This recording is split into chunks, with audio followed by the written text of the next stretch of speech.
Hey guys, how's everybody doing? 2:36 p.m. Central Standard Time, Wednesday, January 6th, 2021. Wow. So anyways, today was my last day at the shelter, and I left there a couple hours ago. And my boss, who I was lucky enough to run into and get my job through, no coincidences, happens to also own this building here at the Amtrak Station. Well, half of it. This half his brother-in-law owns, but that half he owns. And of course there's no shower facilities or kitchen facilities or anything like that. However, there is a pull-out and heat and a refrigerator mini and a public restroom. So he offered to let me stay here, at least in the interim. Now I can add this to my list of exciting adventures on my journey. I have lived in a train station. How many people can say that? And literally there's like a scanner going off in there all the time, and it says random things. And I'm like, this building's from the 1800s. I wonder if those are like old transmissions, like in the TV show Lost, how they were getting the radio transmissions. Because I'll go back into this part where the ladies' room and men's room are, and it'll just randomly come on. And then I sat down here because I went to the store and I bought a little tiny coffee maker so I can make some coffee here. If I go without, if the last thing I have is coffee and that gets taken from me too, I'm going to become like the world's nemesis.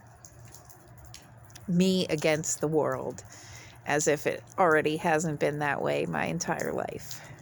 Yes, it has. So anyways, this was creeping up on me the last few days. I haven't done any videos or anything. I've been in introvert mode, trying to figure out what the hell I'm gonna do, where the hell I'm gonna go. I'm so sick of getting carted off to the next place and carted off to the next place, and then I start to get situated there and I'm carted off to the next place. And there's one thing I know about myself, and I've known it my whole life, that is different about me, and that is I am not good at making money in this world. I never had a dream to even ever aspire to do that. Money is insignificant to me, and I would much rather prefer a barter and trade system, service for service or product for product or whatever, like that, equal. Like I always give an example. Say one person's a chiropractor and the other one is an acupuncturist. Well, I'll give you a 1-hour session if you give me a 1-hour session. And then let's say one person makes handmade candles and the other person makes handmade jewelry. Well, I'll take a bracelet and a necklace for a tall pillar candle, or, whatever. Be creative. But making money, conforming to a system, having to work at some job, whether that's running a cash register or retail or food industry or something like that, serving customers, wearing a uniform and a name tag. And I have put in my time in those areas.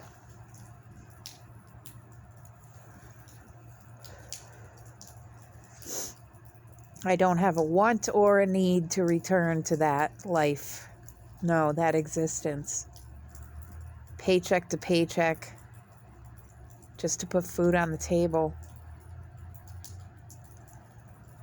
Always unfulfilled, unhappy.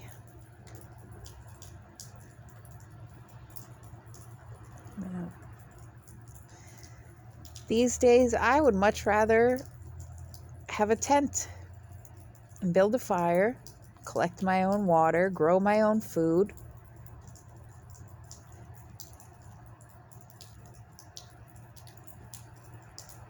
Be left alone. When you come to my tent or to my tree, you don't have to wear a mask.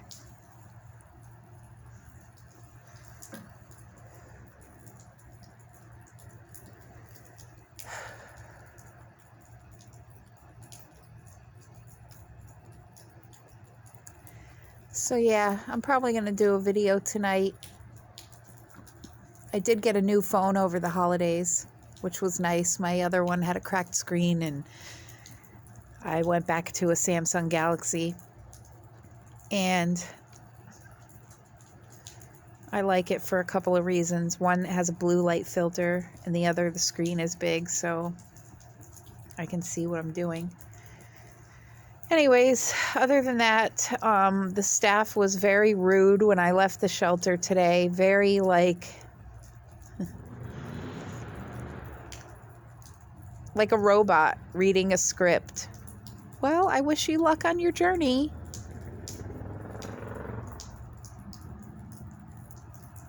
Like, how dare people even say they have a conscience or a heart?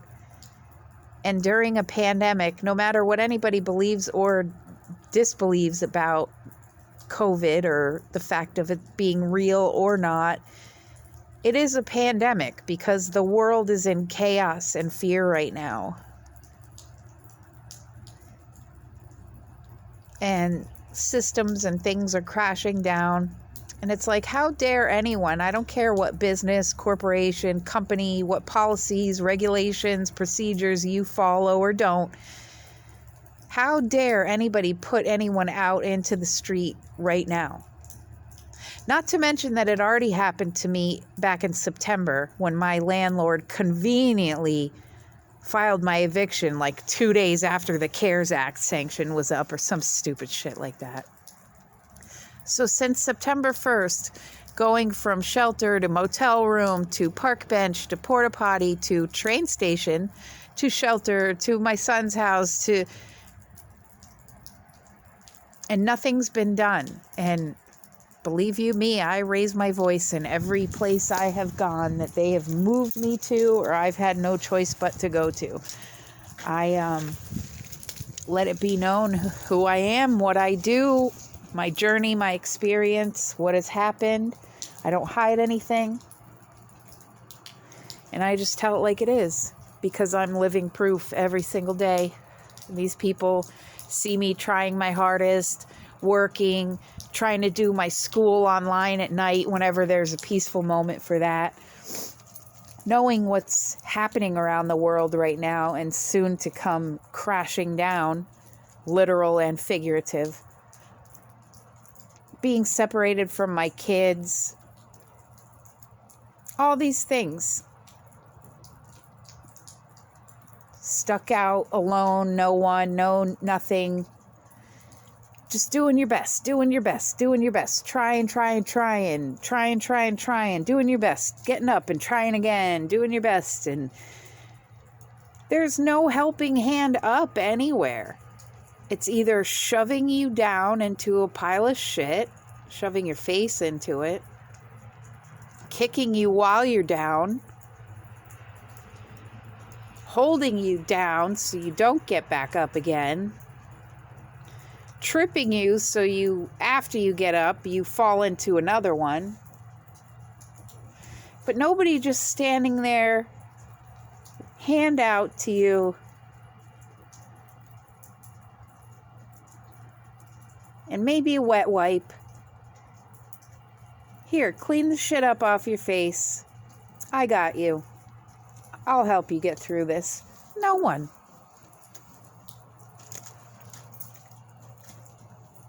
And that's government officials, medical community, community agencies, shelters, organizations for domestic violence, this, that, and the other, homeless coalitions and co-ops, churches, church groups. No one.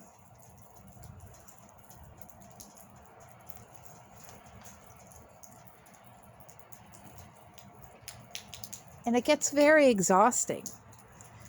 Carting bags around everywhere. Being out in weather like this when you have nerve issues and physiological issues.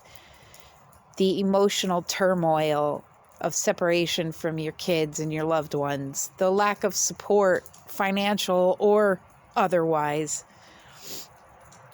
Every day is stress and worry and anxiety and fear and loneliness. And I gotta be honest, the last couple of nights, me and God had a pretty deep one-on-one, and I literally said, if this is it, and all this has been to bring me to this point, and this is it, I'm ready to go. I'll happily, with a smile on my face, go. However, if there is a purpose or reason for me, and having endured 44 years of hell and torture, to be in this position 44 years later is beyond me, then can I please find my life's purpose and mission, and let's get on with it here, because I'm doing no good to anyone else nor myself in the condition and state that I'm in. However, none of it is self-inflicted. All of it is circumstantial and mostly due to financial reasons, my lack thereof. No vehicle, no extra nest egg, no home that I own, no bank account I could pull from. Making something out of nothing. Being resourceful. Where there's a will, there's a way. And, fall down 7 times, get up 8. All that fun stuff, but I'm tired. And I don't find any purpose or meaning in just existing from place to place and not giving something. Or if you are capable of leaving a gift for humankind or this planet, not seeing that through to fruition. I would like to do that. I've always wanted to do that. So if I can't be left to just do that and help in some kind, take me out. I'm good.